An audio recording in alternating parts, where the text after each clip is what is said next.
Yeah, I mean, I remember the old Opera House. I remember this was quite a big deal because when it expanded 20 or so years ago, where we're standing now was part of the Floral Hall, wasn't it? Which is part of the fruit and veg market, a going concern, a great wholesale market that moved.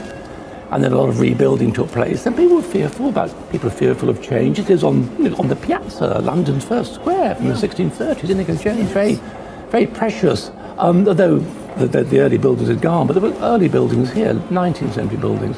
In fact, of course, it works terribly well. One could say that after a few decades of experiencing it. It's kind of interesting, isn't it? I mean, there's the Opera House, rebuilt several times, mostly as a result of terrible fires. Each version of the building, takes the classical tradition, reworks it. Well, this again is a reinvigoration of the classical tradition and create this sort of Italian-style loggia up here. It's really a terrific addition. It really adds to the experience of Covent Garden. It's terrific looking across the Piazza. I mean, terrific isn't Piazza. It was called that by Londoners from the start, from the 1630s. People recognise it. Inigo Jones, the architect, building it for the Earl of Bedford, not quite Duke at that point. Oh, okay.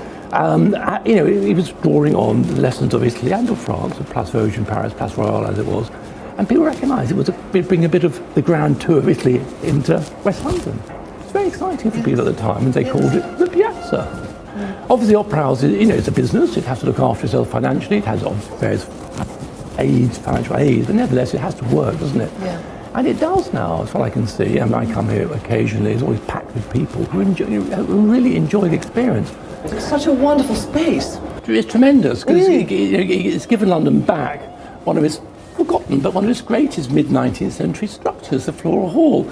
There was a wholesale flower market in the daytime, but in the evening, it was often used by the Opera House as an overflow space, as is the case now. The top part, the fan light and the vault was burnt off in the 1950s, so it was flat roofed and rather sad.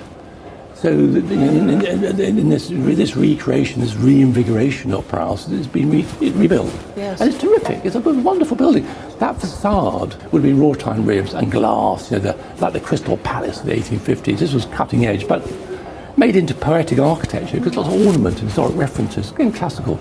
Yes. This facade here, we're looking at the inside of it, of course, onto Bow Street, the Opera House just on my left, where it was reproduced. It had an L-shaped plan and reproduced another version of it on the Piazza.